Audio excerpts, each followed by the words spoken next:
네, 안녕하세요. FC 팬심 연구소입니다. 오늘은 일본이 죽음의 조에 속했지만 기대되는 이유에 대해 토크를 펼쳐보도록 하겠습니다. 바로 가시죠. 일단 일본이 카타르 월드컵에 이어 이번 북중미 월드컵에서도 죽음의 조에 들어갔습니다.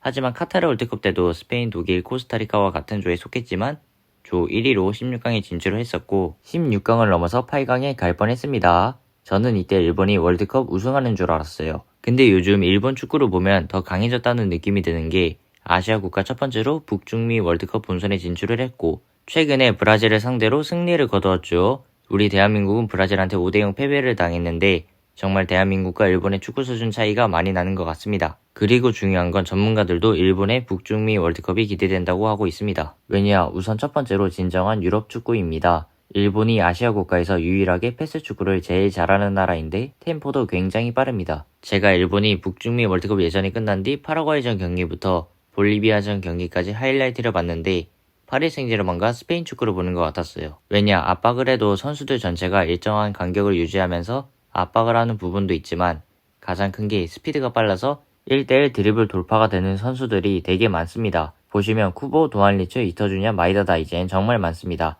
그리고 일본의 드리블로 가장 유명한 미토만 선수가 있는데 현재 몸 상태가 그렇게 좋지 않은 것 같습니다. 그래도 대충 놓고 봐도 정말 많죠. 파리 생제르맹도 보면 스피드 좋고 드리블 돌파가 되는 선수가 되게 많습니다. 근데 이렇게 드리블 돌파가 되는 선수가 많으면 뭐가 좋냐? 원래는 윙어 자리에 드리블 돌파가 되는 선수가 있으면 상대 수비에 균열이 가게 하는데 한계가 있지만 윙어뿐만 아닌 미드필더들도 드리블 돌파가 되면 상대 수비에 더 많은 균열을 가게 할 수 있고 찬스도 더 많이 생기게 됩니다.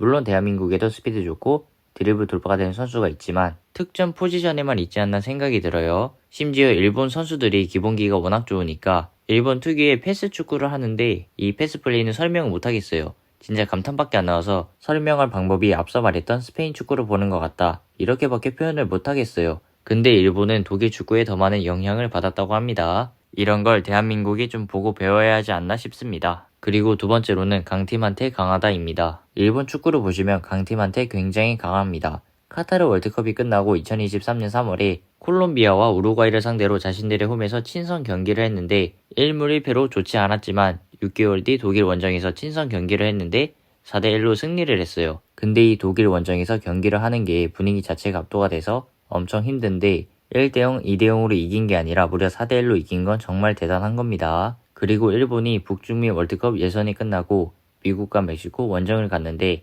우리 대한민국과는 달리 1무 1패로 정말 안 좋았었거든요. 하지만 이후에 무려 브라질을 상대로 3대2 역전승을 거두었어요. 개인적으로 대한민국과 일본의 축구 수준 차이가 많이 난다는 건 알았지만 제가 생각했던 것보다 차이가 더 많이 난다는 걸 깨달았어요. 이렇게 보면 일본이 죽음의 조에 들어갔지만 카타르 월드컵 때처럼 조 1위로 32강에 진출할 수도 있다는 겁니다. 그러면 우리 대한민국은 일본에 비해서 좋은 조인데 32강은 가겠죠. 그리고 세 번째로는 카타르 월드컵 때보다 나은 조 추첨입니다. 제가 처음에 일본이 카타르 월드컵 때는 스페인, 독일, 코스타리카와 같은 조에 편성되면서 카타르 월드컵 조 중에서 가장 최악의 죽음의 조로 편성이 됐었죠. 하지만 이번 북중미 월드컵을 보면 네덜란드 유럽 플레이오프 B 튀니지와 같은 조에 편성이 되면서 어떻게 보면 카타르 월드컵 때보단 수월한 조편성이 아닐까 생각이 들어요. 물론 지금의 조편성도 굉장히 어렵고 힘든 조에 들어갔지만 앞서 말했듯이 일본이 친선 경기에서 브라질전 승리를 거두기 전까지는 어떻게 보면 자신들보다 전력이 낮은 팀을 상대로 승리를 거두지 못했습니다.